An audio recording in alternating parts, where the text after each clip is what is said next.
Hey guys, tonight we're diving into one of those mornings where you wake up and the silence in your own home hits harder than any argument ever could.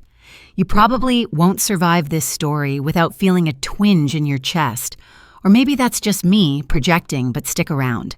So before you get comfortable, take a moment to watch the video and subscribe, but only if you really like what I'm doing here. Now turn off the lights, maybe turn on the fan for some soothing noise, and let's comfortably embark on tonight's journey. I wake to the dull glow of the early sun slipping through the blinds, touching the walls of a house that suddenly feels much larger without her presence. The hum of the refrigerator and the occasional creak of the floorboards are my only companions. It's strange how sound or the absence of it can emphasize emptiness.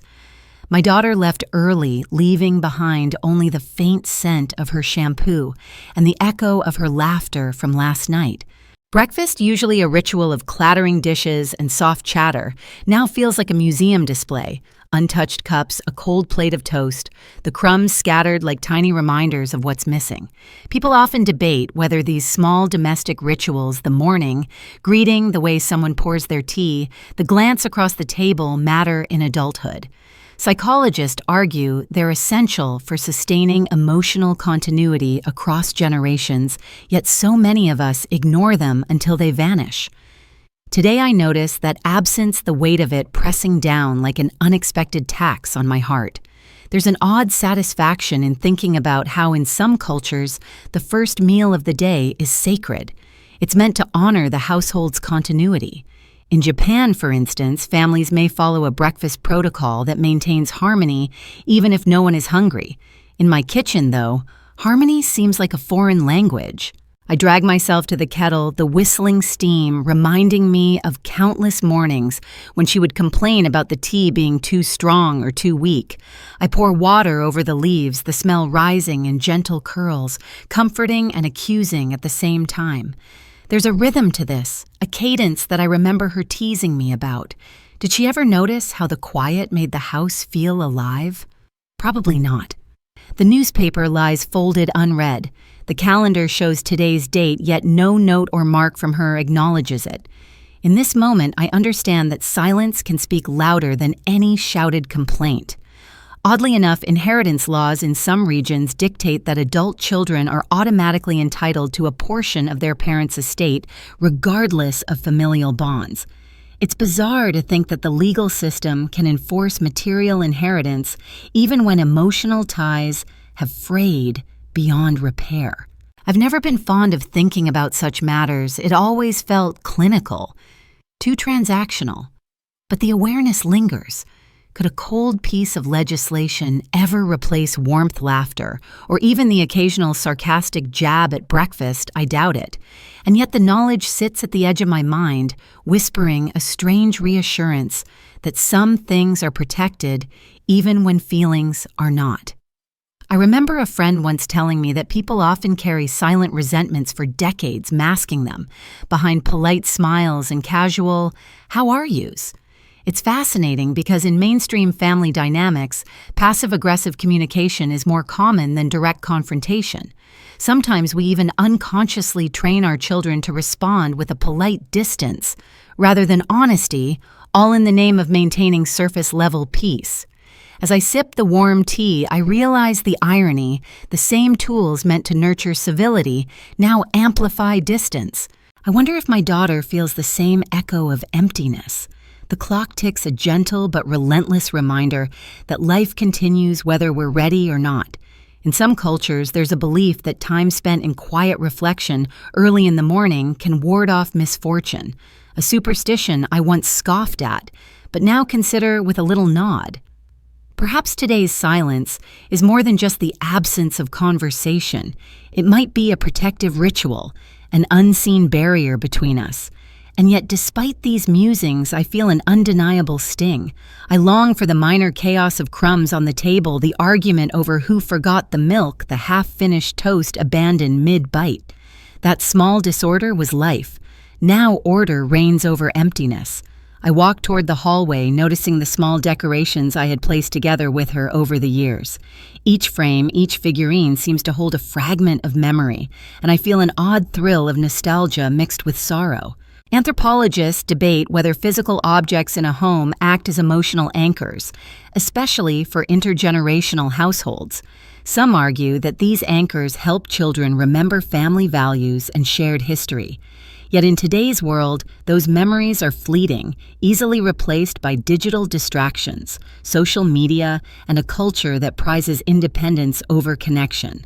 I glance at a photo of us at the park when she was 6, her expression a mix of curiosity and mischief, and I feel a pang that is impossible to explain in words alone. I reach for my own reflection in the hallway mirror, adjusting the collar of my sweater.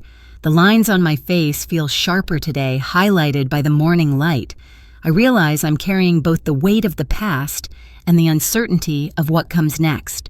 Fringe customs like the ancient practice of leaving symbolic gifts in an empty home to communicate feelings silently come to mind. I laugh softly at the thought I've never been one for ritualized gestures, but part of me wonders if a small act could bridge the chasm that has grown between us. Finally, I settle at the table, cradling my warm cup, staring at the steam, and letting thoughts drift. This is just the beginning of the day, yet it already feels like a lifetime. The house is quiet, and in that quiet I prepare for the coming interactions, the unspoken challenges and the subtle tests that family dynamics throw at us without warning. As I take the first deliberate sip, I realize that what happens next will define more than just the day. It may redefine the terms of our relationship entirely. And perhaps in that redefinition, there's a story worth telling, one that stretches far beyond breakfast silence and the hollow echo of forgotten rituals. The kitchen is cold, though the kettle's warmth lingers in the steam rising from my cup. I set it down, my fingers lingering on the handle, noticing the faint scratches from years of use, each one a memory, a minor battle, a laugh shared, a scolding, forgiven.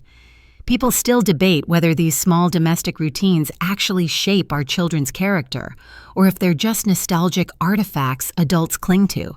Today, it feels both a ritual I wish she still observed, and a reminder that continuity is fragile. I remember the mornings when she would stomp into the kitchen, hair-tousled eyes half closed, demanding orange juice before school. Those chaotic little moments carried a weight no inheritance law could ever quantify. I pull out the bread, hoping to make toast like we always did. The butter dish is empty. That small oversight, inconsequential in most households, gnaws at me. It's fascinating how mainstream family dynamics often hinge on the smallest gestures. A forgotten cup of coffee, a mislaid sock, even a casual shrug can signal distance or disinterest, whether we consciously acknowledge it or not. In my mind, every small lapse is magnified today, amplified by the previous day's words, the sharp, "We don't owe you anything," that now loops endlessly in my memory. Curiously, in some cultures, elders leave small handwritten notes at breakfast as a silent way of communicating with younger family members. Odd rituals like this seem quaint, almost theatrical, but their purpose is subtle. They maintain connection without confrontation. I smile faintly at the thought and consider leaving a note, but the kitchen feels too empty, the air too thick with tension. Perhaps silence itself will speak louder, or perhaps she's already too accustomed to my attempts at connection being ignored, the way one ignores the soft hum of a heater that's always on. The toaster clicks. I slide in a slice of bread, watching the coils glow red, the bread gradually darkening. It's almost hypnotic, the transformation from pale and soft to crisp and golden, like a metaphor for our evolving relationship.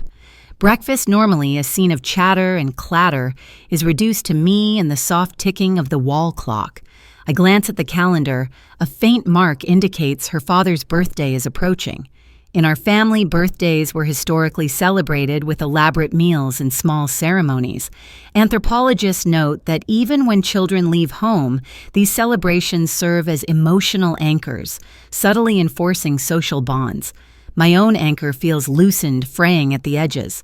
I reach for the coffee pot, pouring a cup and inhaling the rich aroma. Oddly, there's a superstition in some Mediterranean households where the first sip of coffee by the eldest family member in the morning is considered a blessing for the day. I chuckle at the absurdity superstitions and forgotten breakfast rituals mingle strangely in my head. People still debate whether such beliefs actually influence relationships or are merely a comforting placebo. Today, I find myself hoping for the placebo effect. She was always precise with her morning routines, a small rebellion against my laid-back approach. The folded napkin, the perfectly buttered toast, the way she arranged the cutlery, every detail was an assertion of control, a subtle claim to independence, even at the age of 12. I remember laughing at how seriously she took it, and even though I scolded her for fussing too much, I secretly admired the diligence. Now the absence of her ritualistic presence leaves the kitchen sterile, almost accusatory, the echoes of her movements replaced by a deafening void. I sit down and pour the coffee into a chipped mug she once called ugly. She liked clashing colors, bright patterns, anything that disrupted my orderly world. Oddly enough, in some tribal cultures, small domestic disruptions by children are interpreted as protective magic, warding off stagnation and monotony. Perhaps she was practicing a kind of playful rebellion I didn't understand at the time. Or maybe in today's context, her absence is her own version of that ritual, a disruption meant to challenge my authority, my expectations, and my patience. I glance out the window. The garden is quiet dew still clinging to the leaves.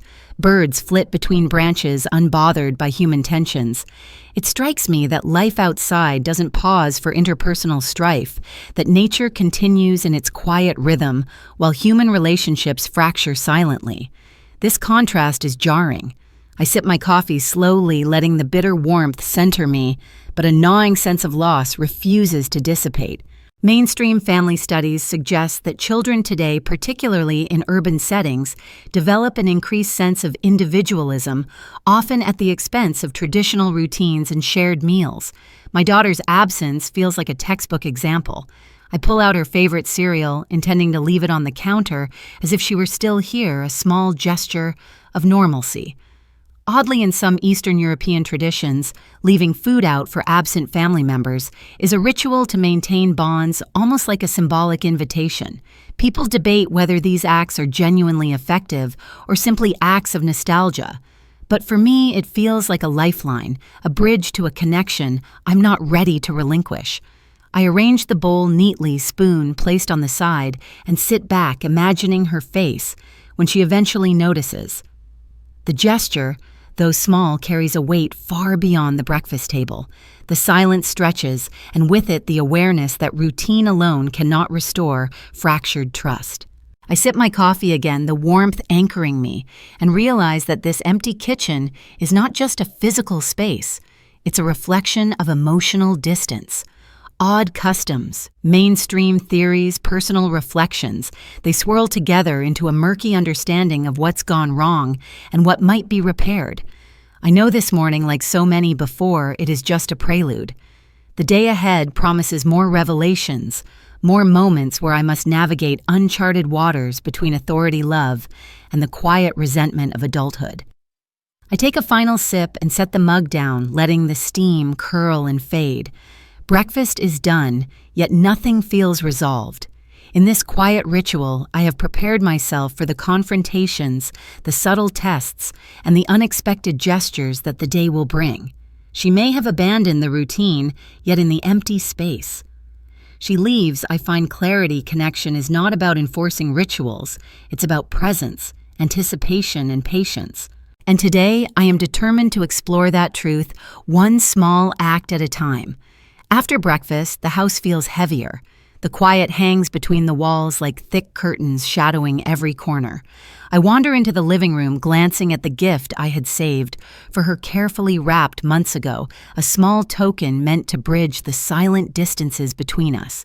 It sits on the shelf untouched, and the sight of it twists something tight inside me.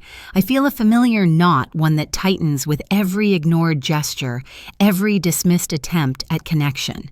People still debate whether adult children should be reminded of parental affection or if letting them navigate life independently is a form of love. Today, that debate feels painfully concrete. The gift, simple in form but layered in intent, was a reminder of my efforts, my patience, and my hope. Oddly, in some cultures, presenting a gift that goes unnoticed is almost a rite of passage for parents, a symbolic gesture demonstrating that love and attention should be unconditional. I've never subscribed to rituals of martyrdom, but the thought lingers sometimes. The act matters more than the recognition. I run my fingers over the package, imagining the smirk or the shrug she might give. In our household, gratitude had always been casual, almost perfunctory, but the absence of acknowledgement today feels like a widening gap, an unseen chasm that stretches across our dining table and into the wider realm of family dynamics. I sit in the armchair across from the shelf reflecting. Mainstream psychology often notes that adults struggle to maintain connection when expectations of reciprocity aren't met. There's a subtle danger in expecting gratitude when it doesn't come. Disappointment multiplies, and over time, the failure to acknowledge small acts can erode the fabric of familial bonds. I feel that erosion here palpable, almost tangible. She has grown, yes, but the echoes of childhood lessons, manners, appreciation, small acts of acknowledgement still linger. I wonder if she remembers them at all, or if the modern emphasis on autonomy has dulled those early teachings. I remember once hearing about a legal quirk in Scandinavian inheritance law. Adult children may claim certain assets irrespective of emotional estrangement, a fascinating contrast to societies where family bonds dictate material transfer. It's odd how these technicalities of law intersect with the messier emotional realities of family life. I consider the absurdity of laws ensuring fairness in material terms while offering no guidance for love, respect, or acknowledgement. Today, my silent gift feels like a testament to the imbalance between legal structure and emotional necessity. The sun shifts slightly, casting long, angled shadows across the room. I glance at her old drawing pinned to the wall, the crayons still vibrant despite the years. It reminds me of a simpler time when gestures were enough and misunderstandings were easily forgiven. Oddly, in some tribal societies, gifts are deliberately ignored or even rejected as a way to test the sincerity and patience of the giver. I chuckle quietly, maybe she's conducting her own test, one I never signed up for. Or perhaps her disregard is purely unconscious, a reflection of generational shifts of parenting strategies I could not anticipate. People still debate whether these small tests strengthen bonds or sow lasting resentment. I imagine her reaction if she finally noticed the gift. Would she shrug, smile faintly, roll her eyes? The possibilities play out like tiny dramas in my head, each one weighted with emotional consequence. Mainstream family studies suggest that acknowledgement of parental effort strengthens attachment and reduces long-term conflict. Yet when acknowledgement fails, feelings of rejection deepen. I feel the duality sharply today, the act of giving versus the anticipated reception. It is both a comfort and a subtle ache. I wander to the window, looking out at the neighborhood. Kids play in the yard across the street, oblivious to the subtle tensions that thread through our home. Their laughter contrasts with the silence here, underscoring how ordinary interactions can seem foreign when familial communication falters. It's strange, but in some cultures, parents intentionally leave gifts unacknowledged to cultivate resilience and humility in children. I've never believed in that philosophy, but now seeing the gift untouched, I can appreciate a shadow of its logic. Perhaps I am being prepared in my own way to weather disappointment without collapse. I touch the wrapping paper again, feeling its ridges and folds. There's a faint scent of the paper itself. Something floral, something ordinary, yet it transports me back to all the times I prepared presents, handwritten notes, and small tokens of care. In some historical European households, gifts were used as silent lessons in expectation and social conduct, a subtle means to instill values without direct confrontation. I consider how much of our family's history was embedded in such rituals and how much has been lost to the digital age with its rapid communication and fleeting attention spans. I decide to leave the gift in plain sight, an unspoken challenge and a gesture of persistence. Mainstream parenting guides often advise against forcing acknowledgement, emphasizing consistency over demand. Yet the heart's stubbornness, its quiet hope that someone will notice, will care, will see the thought behind the action, cannot be repressed. I find solace in this quiet rebellion, this small assertion of intent against the backdrop of indifference. Oddly, it feels like both defiance and love coexisting in a fragile, imperfect balance. By mid-morning, the house remains empty. I hear distant sounds from the street, a dog barking a car engine, starting the hum of life continuing elsewhere.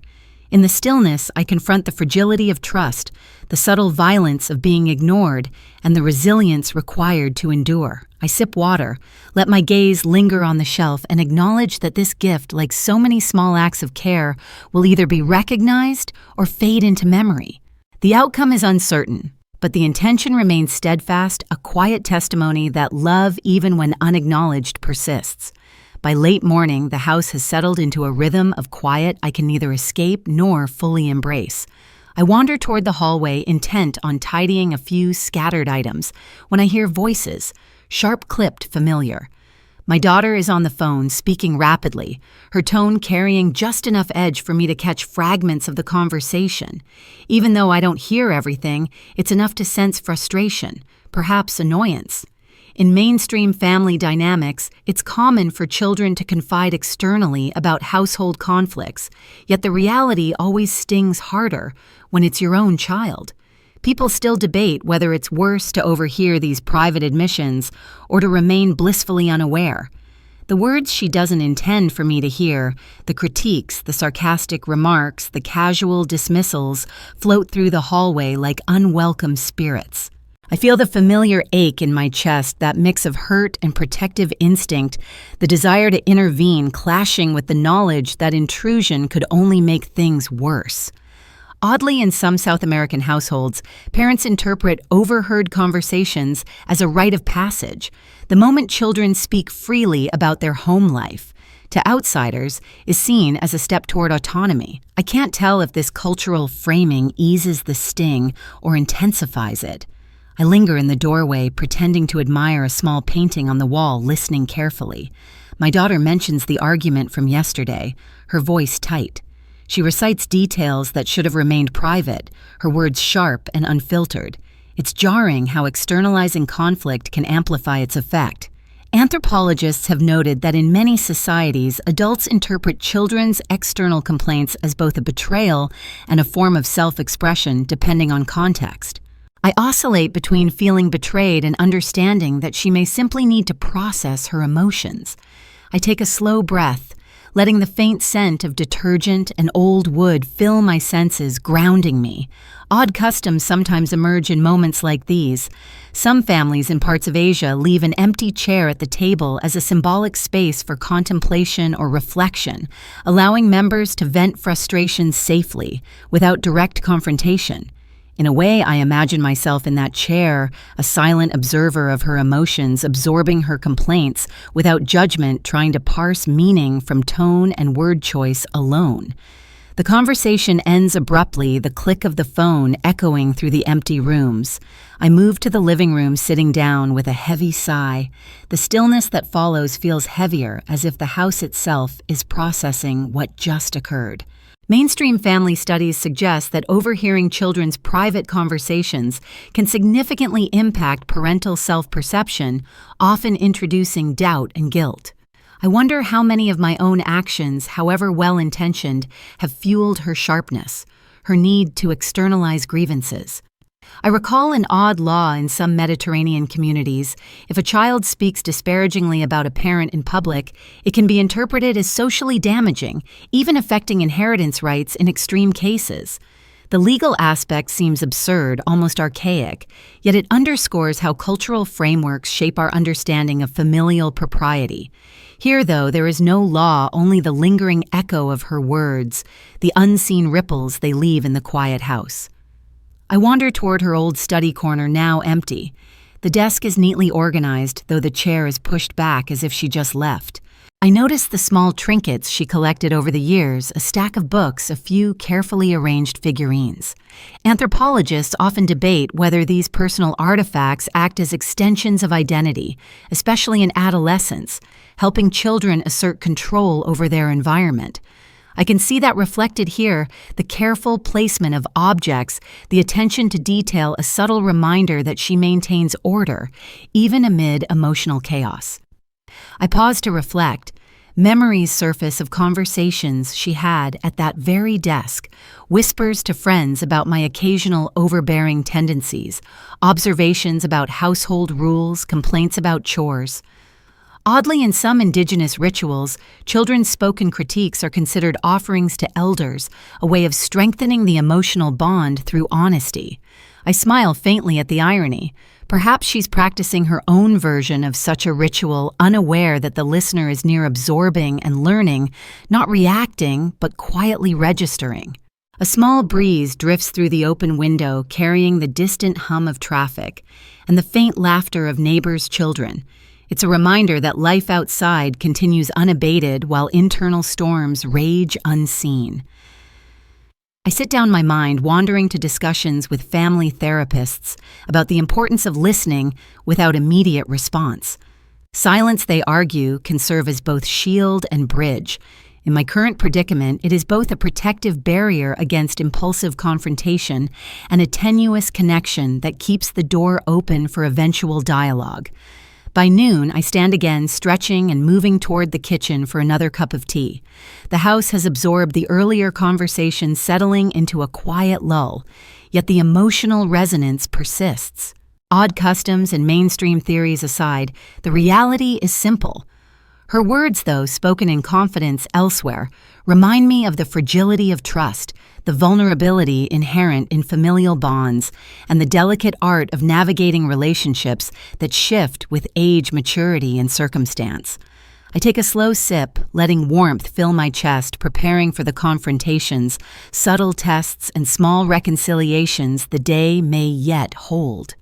Afternoon settles over the house, casting long, lazy shadows across the floors. I glance at the calendar on the wall, a habit I've kept for years, marking birthdays, anniversaries, and small personal milestones with a neat hand. Today's date, circled faintly in pencil, is supposed to signify something important, an anniversary that once meant the world to both of us. Yet, like the morning's rituals and the dismissed gift, it passes without acknowledgement. I feel the familiar pang, that subtle ache that comes when personal milestones are undervalued or forgotten. People still debate whether adult children should maintain such traditions, or whether letting them fade is a natural progression toward independence. I pull up a chair to the window, sipping lukewarm tea and watching the neighborhood. Birds hop between the branches, indifferent to human customs. It's funny, in a bittersweet way, how nature continues its rhythm, while human relationships stumble over lost memory and misplaced priorities. Anthropologists note that in many societies, marking anniversaries and shared milestones reinforces family cohesion even when children have left the nest. In my household, though, the tradition seems to have been quietly erased, replaced by autonomy and distracted attention.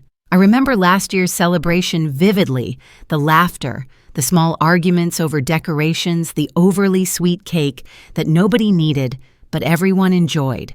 Oddly, in some cultures, anniversaries are used not only as celebrations, but also as subtle rites of reflection, a chance for families to evaluate bonds, reconcile grievances, and reaffirm obligations.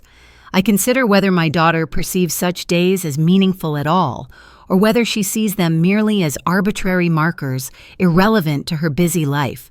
The thought stings, but I remind myself that perspective often changes with age, culture, and personal experience. The quiet of the house amplifies memories like a gallery of echoes. I recall a small, almost silly ritual we maintained, writing notes to each other for the anniversary, hiding them in unexpected places. Mainstream family psychology suggests that these small, intentional gestures strengthen connection and emotional intimacy over time. When these gestures are ignored, the emotional impact is stark disappointment compounds, and even minor slights feel monumental. Today, the absence of acknowledgement turns the ritual into a silent testament of neglect. I wander into the living room, the anniversary gift still sitting untouched on the shelf. Its presence is almost accusatory, a reminder of effort unappreciated. Oddly, in some parts of Eastern Europe, forgetting a spouse's anniversary is considered a minor social faux pas, sometimes warranting public apology. It's fascinating how different societies assign weight to personal milestones, codifying attention and care into formal expectation. Here, though, the absence of recognition feels like a quiet rebellion, a subtle statement that love and memory are no longer synchronized. I take a deep breath, letting the faint scent of old wood and dust mingle with the lingering aroma of tea. Mainstream studies highlight the importance of marking life events for intergenerational continuity. Forgetting anniversaries can signal not just oversight but shifting priorities, a redefinition of familial obligations. I wonder if she even remembers, or if my expectations formed by decades of tradition are simply outdated. There's a strange comfort in acknowledging that people evolve, that milestones may be honored differently over time. Yet comfort doesn't erase the sting. I walk past the photo wall where framed memories stare back. Their static smiles are almost mocking today, a reminder of what once was and what may never return. In some cultures, anniversaries were historically celebrated with symbolic acts, gifts, meals, and public acknowledgement to ensure collective memory.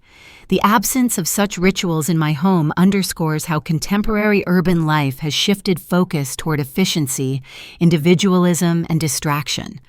I feel a mixture of sorrow and nostalgia, recognizing that these moments, though fleeting, anchor relationships in ways easily overlooked. I sit at the table, fingers tracing the wood grain, contemplating the silent house around me.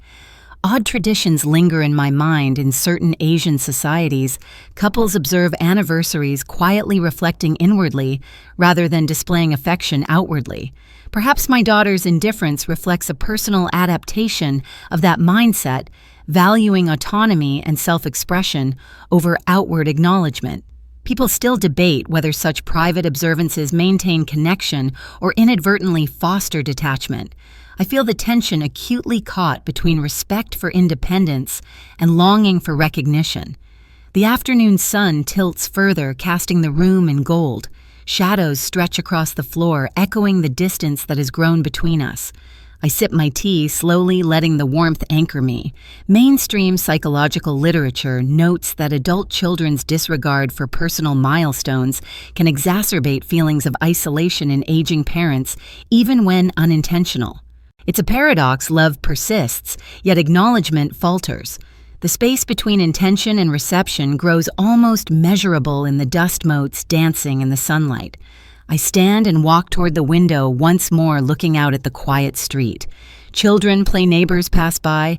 Life unfolds indifferent to my internal reckoning. Oddly, in some tribal cultures, elders mark anniversaries not for the sake of celebration, but as a deliberate pause, a moment to evaluate relationships, assign meaning, and recalibrate family dynamics. Perhaps I need such a pause today, a chance to reflect not only on her neglect, but on my own expectations and the evolving rhythm of connection. With that thought, I breathe deeply, preparing for the next interactions of the day, knowing that the unnoticed anniversary has set the tone for subtle tensions, unspoken challenges, and the delicate navigation that remains ahead. By early evening, the air in the house feels heavier, as if the sun itself is pressing down on the walls, echoing the tension I've been carrying all day. Lunch, or rather the remnants of what should have been a shared meal, serves as a silent battlefield. She walks in hair, slightly disheveled eyes, avoiding mine, and I can already sense the storm beneath her calm exterior. Mainstream family dynamics research suggests that these midday encounters often reveal unspoken grievances, the tension between autonomy and obligation surfacing in small, almost imperceptible gestures. A sigh, a sharp glance, a deliberately slow chew. Oddly, some anthropologists have observed that across cultures, mealtimes serve as arenas for negotiation, both spoken and unspoken, where hierarchy, responsibility, and emotional debts are enacted daily. I place a plate of leftovers on the table, my hands slightly trembling, not from anger, but from anticipation. We exchange brief clipped greetings, and the silence stretches like a taut rope. People still debate whether confrontation in these moments strengthens understanding or merely exacerbates resentment. The research is inconclusive. In some societies, direct confrontation at meals is considered taboo, while in others it's essential for resolving disputes. Today in my living room, it feels like both. I finally speak, trying to keep my voice neutral. "Did you take care of the trash this morning?" I ask, a small, seemingly mundane question, loaded with layers of meaning. She hesitates, then replies with a curt, "I thought you were going to do it." The tone, sharp and defensive, immediately sets the stage for escalation. In mainstream parenting studies, these micro-conflicts often reveal deeper patterns of entitlement communication, breakdowns, and misaligned expectations. In this moment, I feel the history of our household, the chores, the reminders, the subtle power plays, all condensed into this single exchange. I pause, letting the words hang in the air. Oddly, in certain East African cultures, mealtime disagreements are ritualized. The very act of arguing over responsibilities at a shared table is seen as a method to reinforce social bonds and test emotional resilience. I can't decide whether my daughter's sharpness today is instinct rebellion or learned behavior. People still debate whether these culturally sanctioned disputes actually teach empathy or merely entrench ego and stubbornness. I sip my tea, letting the warmth calm the subtle flare of anger rising inside me. She finally leans back, arms crossed, and launches into a broader critique. "You expect me to do everything, and for what? You've never appreciated what I actually do." Her words land like pebbles thrown into a quiet pond, rippling outward in all directions. Mainstream psychology notes that perceived lack of appreciation is one of the most common catalysts for family conflict, often intensifying over years of small slights. Oddly, in some Scandinavian inheritance traditions, adult children are legally required to fulfill household obligations, even if they feel unacknowledged, a curious intersection of law and emotion. Today, though, there are no laws to mediate this tension, only words and their consequences. I take a measured breath, choosing my words carefully. "I notice the things you do, even when you think I don't," I say softly, the admission feeling both vulnerable and necessary. She scoffs, rolling her eyes, but I can see the flicker of something behind her defenses. Acknowledgement, perhaps, or guilt, or maybe just a trace of awareness that she's pushed boundaries too far. Anthropologists have observed that in some cultures, acknowledgement of effort, even when minimal, can recalibrate power dynamics and restore emotional balance. The effect is subtle, like a ripple on water, but it exists. The conversation escalates a careful dance between accusation and defense. I point out tasks left undone, responsibilities, neglected small slights that have accumulated. She counters with complaints about feeling overburdened and unseen. Oddly, in some South Asian households, these midday confrontations are expected. They are considered essential for teaching children resilience, negotiation skills, and emotional literacy. People still debate whether such confrontations are effective in modern urban contexts or simply reinforce tension. Today, it's hard to tell. The exchange feels both necessary and exhausting, like sparring without gloves. I pause again, letting her words settle before responding. "I'm not trying to control you," I say, leaning forward, voice low but firm. "I want to understand how we can share responsibilities without resentment." The admission is honest, and yet it lands like a pebble in turbulent water, splashes, ripples, some of them visible, some hidden. Mainstream family therapy emphasizes active listening in moments like these, noting that acknowledgement and calm articulation often diffuse potential conflict. Oddly, some historical rituals of reconciliation involve silent meals after disputes, a practice designed to reestablish balance without further verbal conflict. I consider whether silence might work better than my words. She exhales sharply, finally uncrossing her arms, but the tension remains. There's a flicker of acknowledgement, a hint that she's weighing my perspective against her own. People still debate whether such moments of tentative truce indicate real change or merely temporary pauses before the next conflict. I take a sip of water, feeling the cool liquid wash over the lingering heat of anger and anticipation.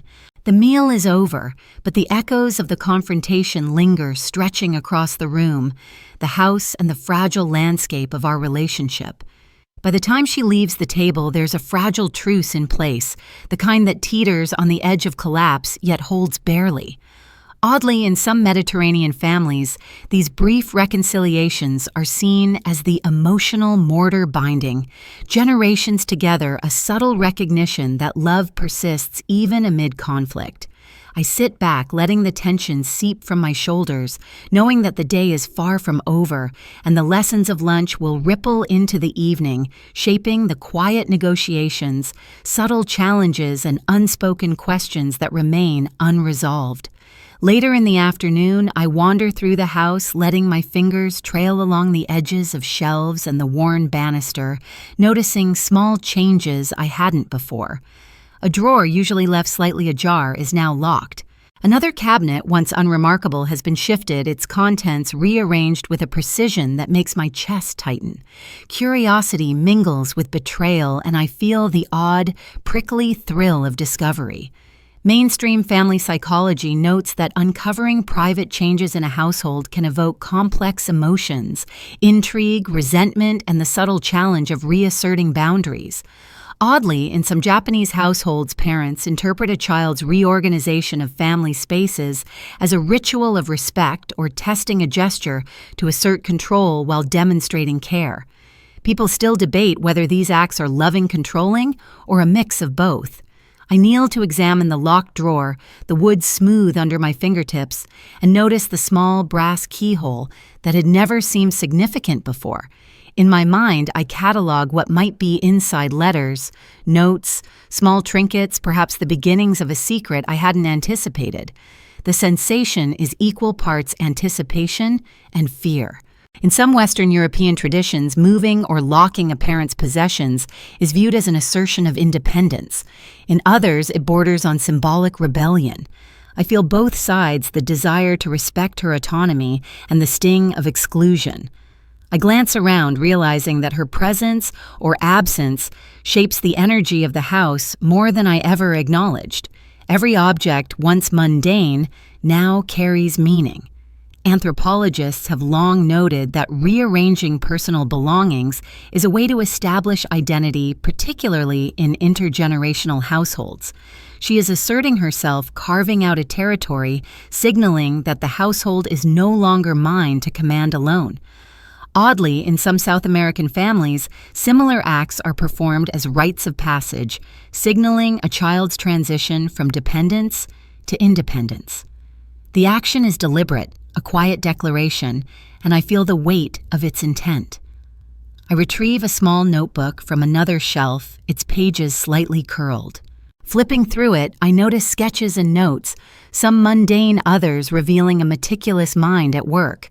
Each page feels like a small window into her private world, a world she maintains separately from me. People still debate whether respecting these private boundaries strengthens trust or deepens emotional distance. Today, I wrestle with both outcomes, caught between appreciation and frustration. The locked drawer calls to me, and I find myself standing over it, hand hovering, wondering whether to attempt to open it.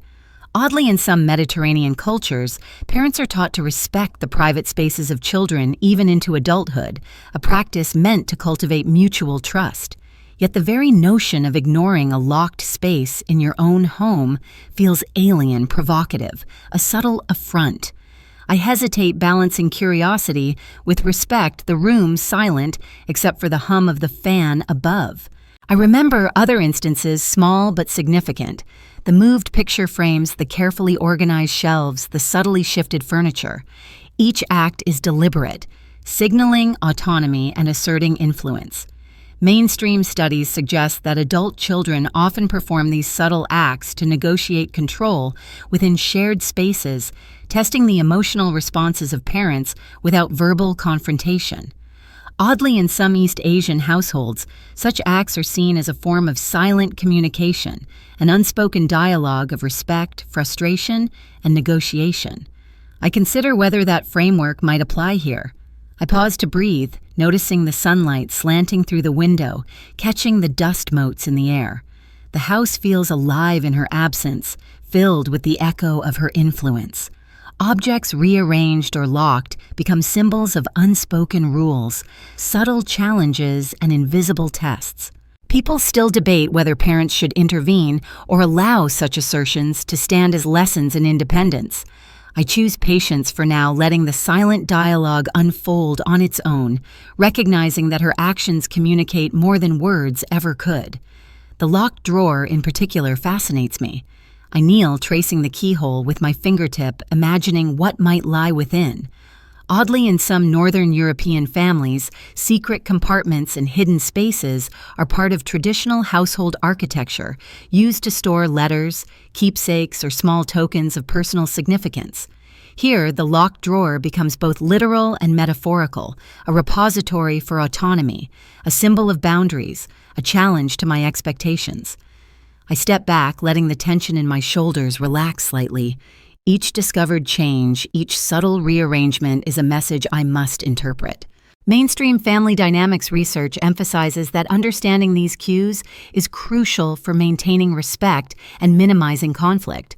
Oddly, the very uncertainty, the not knowing what's inside, why it was moved or locked, creates a heightened awareness, a sensitivity to her presence even in absence.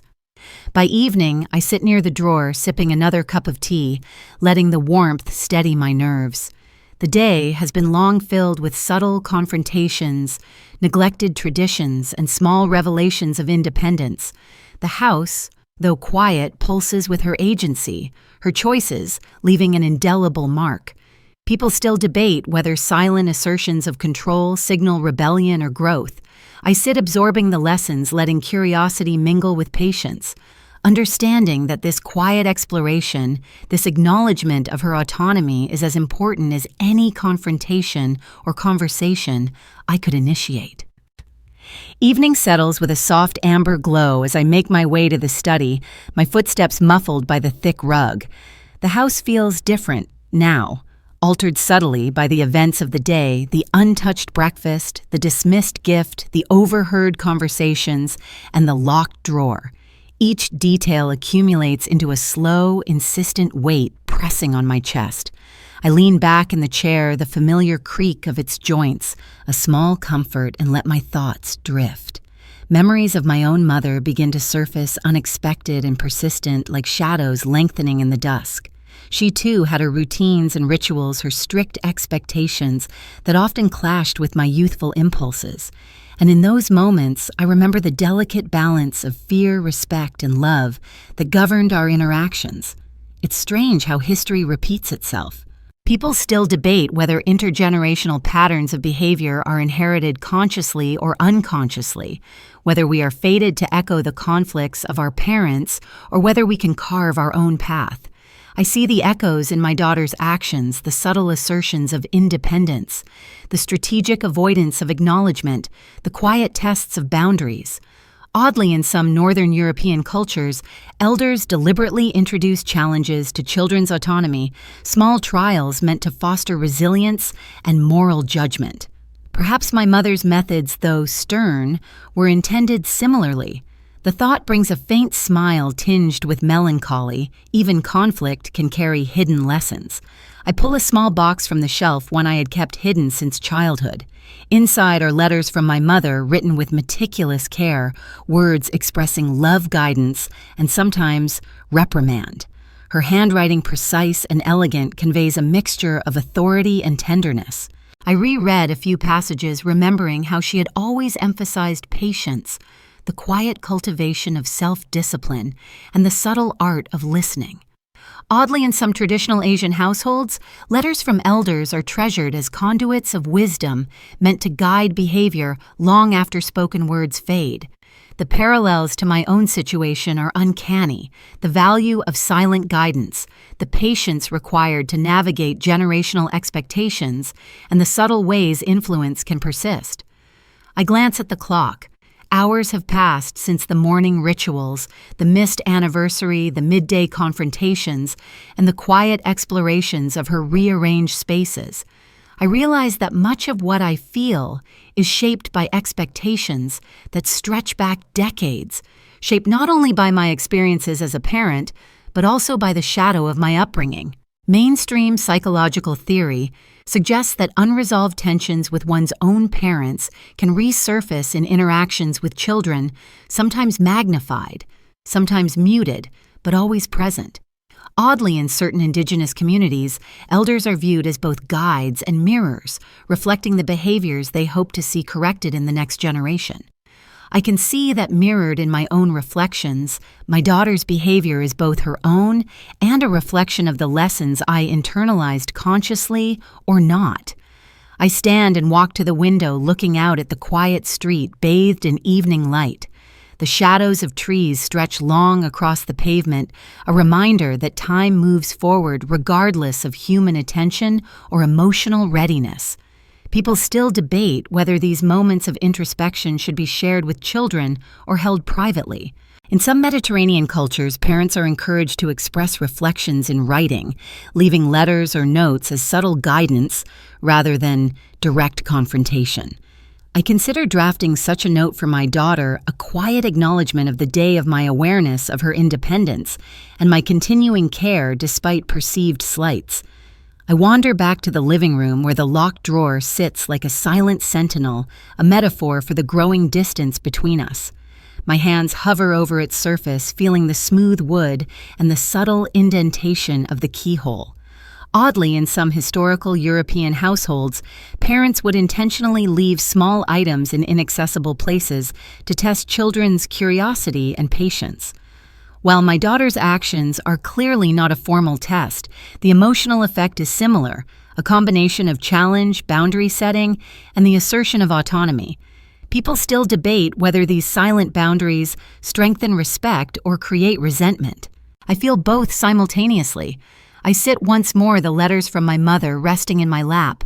I read again about her belief in patience, the quiet endurance of frustration, and the importance of listening without immediate judgment.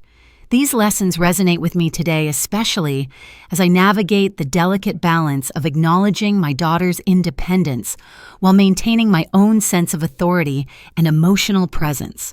Oddly, in some East Asian rituals, silence is a tool of both discipline and communication, allowing reflection without confrontation. I realize that in my own way, I'm employing a similar strategy, watching, observing, and preparing for the next opportunity to connect. The room darkens gradually as the sun sets, casting long shadows that stretch across the walls. I reflect on the subtle power dynamics that have shaped my family's history, the unspoken rules, the expectations, and the inherited patterns of behavior. Anthropologists note that intergenerational tension often manifests through routines, rituals, and subtle challenges rather than overt conflict. Today, every rearranged shelf, every locked drawer, every unacknowledged gift embodies that tension. Oddly, the physical spaces of the home become extensions of emotional landscapes, tangible markers of autonomy, assertion, and sometimes rebellion. I think back to the small victories of my own childhood, the moments I understood my mother's expectations, even when her words were sharp or her methods strict.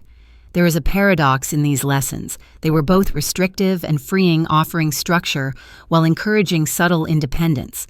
Mainstream family studies suggest that these paradoxical experiences often shape adult parenting styles consciously or unconsciously, influencing how we respond to similar behaviors in our own children.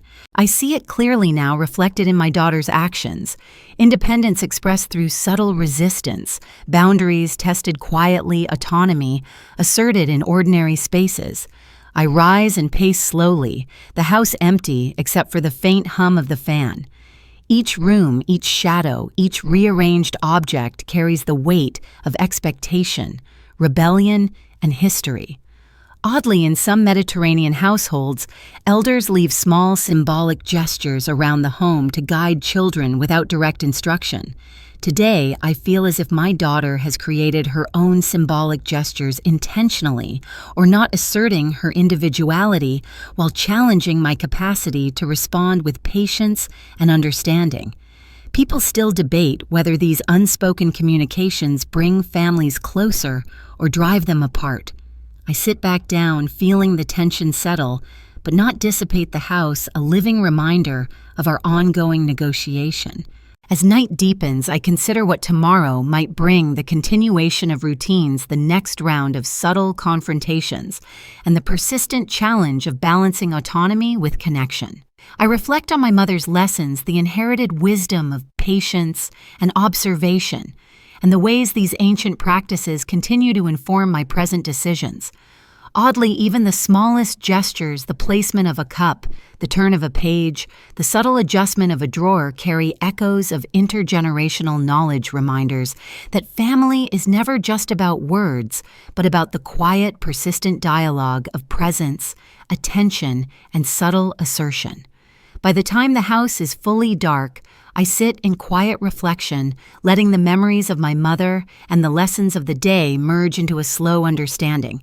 I see the continuity of experience, the way that each generation carries forward the echoes of those before it, blending tradition, adaptation, and subtle rebellion. Mainstream family research emphasizes that awareness of these patterns allows for better communication and emotional resilience, even amid conflict. Oddly, it is in these quiet, introspective hours that I feel closest to my daughter, even as distance persists, and I realize that understanding may be the first step toward bridging it. I rise one last time, walking slowly through the dimly lit house, pausing at the locked drawer, the scattered objects, the untouched anniversary notes. Each holds a story, a challenge, a reflection of growth and independence. People still debate whether such silent negotiations between parent and child ever truly resolve tension or merely set the stage for the next round of subtle conflict. Tonight, I choose reflection over reaction, patience over confrontation, presence over demand. The lessons of my mother, the echoes of tradition, and the quiet persistence of observation guide me as I prepare for whatever tomorrow brings, a gentle promise that connection, though strained, remains possible. Late evening drapes itself over the house, softening edges and stretching shadows across the familiar rooms. I sit near the window, watching the fading light skim the tops of trees and the rooftops of neighbors' houses. The quiet is different now, heavier somehow, threaded with the echoes of the day breakfast, left unacknowledged, the dismissed gift still resting on the shelf, the overheard phone conversation, the locked drawer, and the subtle confrontations at lunch. People still debate whether such cumulative moments of distance are the natural drift of modern family life or signals of deeper emotional rupture. I feel both perspectives in equal measure, the tension pressing in around me like an invisible weight. The air is cool, carrying the faint scent of evening jasmine from the garden. I take a slow, deliberate sip of tea, letting the warmth seep into my chest. Mainstream family psychology suggests that moments of reflection, particularly in solitude, allow parents to process feelings of frustration, disappointment, and love simultaneously. Oddly, in some tribal societies, elders spend periods of quiet in the evening specifically to contemplate family dynamics, interpreting events and behaviors with a long-term lens. Tonight, I adopt a similar practice, letting my mind wander through the day, parsing the small gestures and omissions for meaning. I think of the locked drawer again. Its presence feels symbolic, a tangible representation of autonomy, secrecy, and the subtle assertion of power. Anthropologists note that hidden or restricted spaces in households often serve as arenas for unspoken negotiation, particularly when children transition into adulthood. My daughter's actions, though mundane on the surface, carry layered significance. Oddly, in certain Mediterranean rituals, these acts are even celebrated silent communication without confrontation, a test of patience and observation. I lean back in my chair, realizing that understanding her behavior is as much about deciphering intent as it is about acknowledging independence. The sun dips completely below the horizon and the street outside darkens. I hear distant traffic, faint laughter, the occasional bark of a dog. Life continues in its ordinary rhythm while my household hums with the residue of emotional skirmishes. People still debate whether parental silence in these moments acts as a protective measure or a subtle punishment. I feel that duality, acutely silence, shields me from immediate conflict, yet magnifies my awareness of absence. The lack of acknowledgement, the understated tests of patience my daughter continues to perform. I rise and walk slowly through the living room, noting the small details I might have overlooked, the slight tilt of a framed photograph, the neat alignment of books on a shelf, a cushion carefully placed where it normally wouldn't belong. These subtle changes, while seemingly minor, echo a powerful message: ownership, autonomy, and an assertion of control within shared spaces. Mainstream psychology suggests that adults navigating these silent acts of resistance often feel a mixture of curiosity, pride, and frustration. Oddly, in some Japanese family traditions, such gestures are respected as communication, a silent language of growth and boundary setting. People still debate whether modern urban families could benefit from similar interpretive patience. I sit back down the shadows now, long and deep, the house quiet except for the faint hum of the refrigerator and the occasional creak of settling wood. My mind drifts to the missed anniversary, the small rituals that have slipped away, and the ways autonomy has subtly reshaped our shared spaces. In some cultures, personal milestones are deliberately minimized to reduce reliance on external validation, emphasizing reflection and internal acknowledgement instead. Oddly, this perspective offers a small measure of solace. I can see how the absence of celebration might be reframed, though it doesn't entirely erase the sting. I glance at the gift on the shelf again, its presence unchanged by the day. I think about my own reactions, the subtle tension between pride and disappointment, and the ways in which we as parents carry invisible expectations that often go unmet. Anthropologists note that parental anticipation of acknowledgement is universal, yet the forms it takes differ widely across societies and epochs. Oddly, even in cultures where gifts and rituals are considered essential, emotional recognition can lag, leaving a silent space filled with both hope and resentment. People still debate whether this space is necessary for emotional growth or simply a source of ongoing conflict. The evening deepens and I rise to draw the curtains, dimming the world outside and focusing inward. I consider the day's subtle lessons, how small omissions and gestures communicate volumes, how autonomy and independence manifest quietly, and how emotional presence can be asserted without confrontation.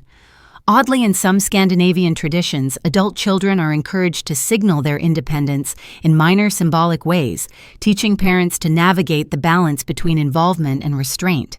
My daughter's actions seem to mirror this, and I recognize the skill in her subtlety, even as I ache from the distance it creates. I return to the living room, sinking into the chair near the window. The darkness outside mirrors the quiet within a space to reflect on detachment and protection. Mainstream family studies often emphasize that emotional withdrawal can serve both as self-preservation and as a form of silent communication signaling boundaries without escalating conflict. I feel the resonance of these insights. My silence today is deliberate, a boundary drawn not in anger, but in awareness, an assertion of dignity and patience. People still debate whether such measured detachment fosters respect or alienation, and I understand the argument for both sides. I sip the last of my tea, the warmth lingering in my hands, and watch the night unfold. Oddly, in some Native American traditions, elders take evening walks or sit in silence to meditate on family relations, observing rather than acting, listening rather than speaking. Tonight I adopt a similar posture, absorbing, reflecting, and preparing. The day's lessons, subtle as they are, have accumulated into a complex awareness, understanding, patience, boundary setting, and recognition of autonomy. These are the tools I carry forward quietly in preparation for tomorrow's interactions, small tests, and continued negotiation of love and independence. As midnight approaches, I rise once more, walking slowly through the dimly lit house. I pause at each room, the kitchen, the living room, the study, the locked drawer. Each space holds echoes of the day, fragments of gestures and subtle lessons in patience, communication, and respect. People still debate whether recognizing autonomy in children requires relinquishing control entirely or whether gentle oversight remains essential. Oddly, tonight I feel both options present, each valid in its own way. The house is quiet yet filled with the weight of possibility, a space for reconciliation, reflection, and careful observation. I sit again by the window, letting my thoughts drift as the night deepens. I reflect on the patterns of autonomy, rebellion, and silent communication that define our interactions. Anthropologists often note that children's subtle assertions of independence serve as both challenge and education, teaching parents to navigate emotional landscapes with care. Oddly, the house feels alive with these unspoken lessons, the silence both protective and instructive. People still debate whether this delicate balance can ever be fully understood or whether it is destined to remain an ongoing negotiation. Finally, I settle in the shadows, long and soften the house quiet, except for the gentle hum of night. I breathe deeply, feeling the accumulated weight of the day, the subtle lessons, the persistent questions, and the delicate tension between detachment and protection. Mainstream family studies suggest that reflective solitude allows for recalibration of emotional responses, preparing parents for continued engagement with their children. Oddly, the very act of observing, of remaining present yet restrained, becomes a form of communication, a bridge built without words. People still debate whether such silent guidance strengthens bonds or simply delays confrontation. Tonight, I feel that bridge fragile but steadfast, and I let the silence carry me into the deep night, preparing for whatever tomorrow may bring. Night has fully descended, draping the house in shadows that shift with the faint glow of streetlights outside. The quiet is profound, almost tangible, broken only by the soft hum of the refrigerator and the occasional creak of the settling wood. I sit in the living room, the chair sinking slightly under me, the familiar contours a small comfort in the otherwise uncertain evening. I feel the weight of the day's events pressing down. Breakfast ignored the anniversary. Unmarked the dismissed gift, the overheard conversation, the locked drawer, the subtle confrontations at lunch, and the quiet reflections of evening. Each episode has built upon the last, weaving a complex tapestry of tension, curiosity, and silent negotiation. People still debate whether these cumulative pressures help forge resilience or merely erode trust. Tonight, I feel both effects simultaneously. I rise and walk slowly through the house, taking in each room. The kitchen, now dim, carries the faint aroma of tea, lingering like a quiet witness to the day's micro-dramas. The dining table, bare except for the scattered crumbs of lunch, seems almost accusatory. Oddly, in some Mediterranean households, meals serve as subtle instruments of communication, where silence or omission conveys as much meaning as words. The absence of engagement at each meal today feels like an unspoken statement, a test of patience and endurance. I pause, letting my hands hover over the table, feeling the smooth wood beneath my fingers, considering the balance between authority, love, and recognition. I move toward the shelf, where the gift remains, its neat wrapping a quiet testament to intention unmet by acknowledgement. In some Northern European traditions, giving a gift without immediate recognition is seen as a deliberate lesson in patience and humility, both for the giver and the receiver. Oddly, this notion resonates with me now, though it does not soften the sting of dismissal. People still debate whether such unacknowledged gestures build emotional resilience or deepen resentment. I allow the thought to linger, a reminder that meaning is often shaped by intention rather than reception. The locked drawer calls to me again, a subtle challenge I have yet to confront. I kneel before it, letting my hand hover over the brass keyhole, imagining what lies within. Anthropologists have noted that the presence of private, restricted spaces in family homes often functions as a medium for silent negotiation between generations. The act of locking or rearranging objects communicates independence, autonomy, and control. Oddly, in certain Asian households, parents interpret such acts as expressions of growth, whereas Western interpretations often frame them as rebellion. People still debate which interpretation is more accurate, and I feel the tension of both perspectives pressing against me. I sit back, fingers drumming lightly on the armrest, reflecting on the day's unfolding events. The early morning silence, the unacknowledged breakfast, the subtle confrontations, they all echo in the house now. In mainstream family psychology, such patterns indicate not just interpersonal friction, but evolving identity, both parental and filial. I recognize in my daughter a careful negotiation of space and responsibility, asserting her independence in ways subtle and deliberate. Oddly, in some tribal cultures, the silent assertion of autonomy is celebrated as a sign of maturation, yet it can be profoundly challenging for parents accustomed to visible acknowledgement. I move to the window and draw the curtains slightly, letting a sliver of streetlight illuminate the room. Shadows stretch long across the floor, mirroring the emotional distance that has grown between us.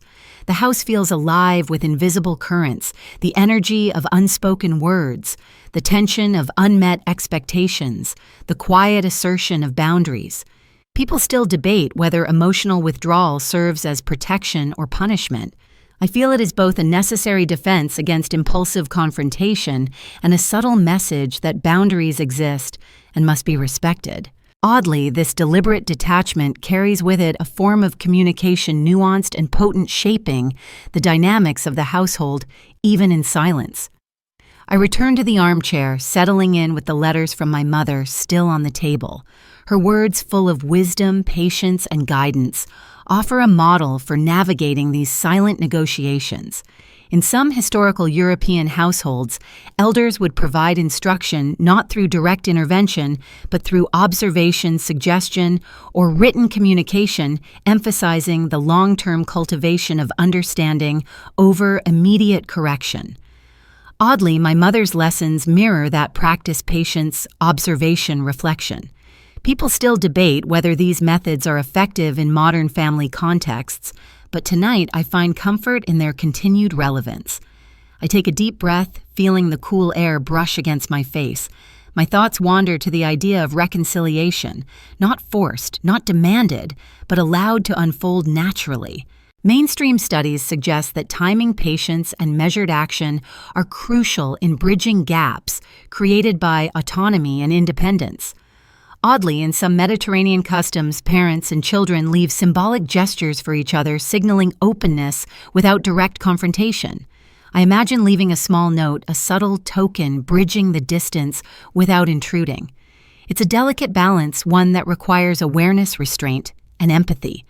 The night deepens, and with it comes clarity. I consider the patterns of the day, the silent meals, the small rebellions, the unacknowledged gifts, the rearranged spaces, and recognize that they are not merely acts of defiance, but expressions of growth, independence, and negotiation. People still debate whether these forms of communication strengthen family bonds or delay inevitable conflict. Oddly, the duality is instructive. Even in tension, there is opportunity for understanding, reflection, and measured engagement. I let that idea settle, a quiet comfort amidst lingering uncertainty. I rise once more, walking through the darkened rooms, observing the subtle signs of autonomy she has left behind: the shifted cushion, the locked drawer, the organized shelves. Each act is a silent message, a reminder that love and independence can coexist even in tension. Mainstream family studies emphasize that recognizing and respecting autonomy is essential for maintaining long-term relational health. Oddly, this quiet acknowledgement feels more intimate than any overt declaration. People still debate whether this type of silent communication is sufficient or whether direct conversation is always necessary. Tonight I find peace in the balance, letting patience and observation guide me. Finally, I sit by the window again, the house quiet, except for the gentle hum of night. I reflect on the day's lessons: patience, understanding, boundary setting, and subtle negotiation.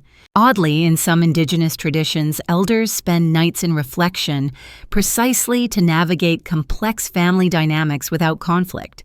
I feel a kinship with that practice, understanding that silence, observation, and careful action can communicate more than words ever could. People still debate whether such strategies strengthen bonds or merely delay inevitable confrontation.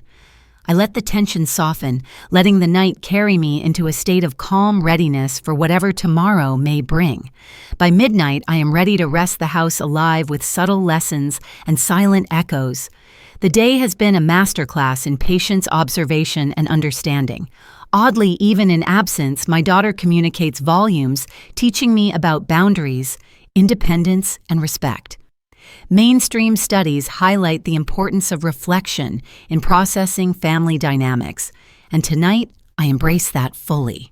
People still debate whether understanding alone is sufficient or whether action is required to repair or strengthen bonds.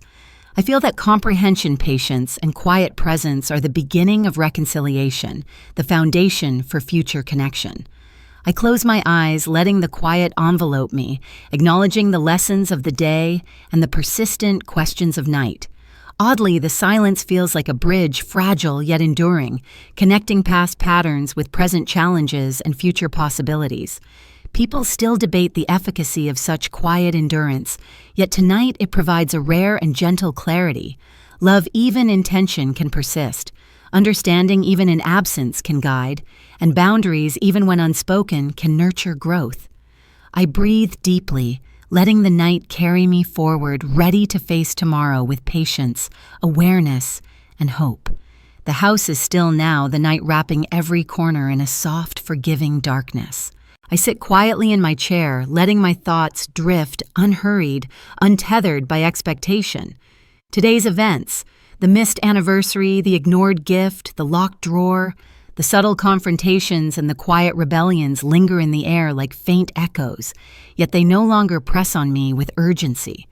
Oddly, in some indigenous cultures, elders use the night as a time of gentle reflection, allowing the day's lessons to settle and relationships to breathe unforced. People still debate whether silence heals or delays understanding, but tonight it feels restorative. I let my gaze wander to the small lights outside each one, a quiet witness to the rhythms of life beyond my walls. Mainstream family studies suggest that reflection, patience, and gentle observation cultivate resilience not just for children, but for parents, navigating the shifting dynamics of adulthood. Oddly, even the smallest gestures, when left unacknowledged, can carry profound meaning: a locked drawer, a rearranged book, a quiet glance across the room. I feel that these subtle acts, though challenging, are teaching both of us lessons in independence, respect, and the careful negotiation of love.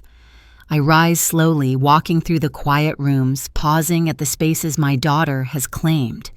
The objects she has moved, the subtle signs of autonomy she has expressed, each is a testament to her growth and to the enduring bonds that exist even amid tension.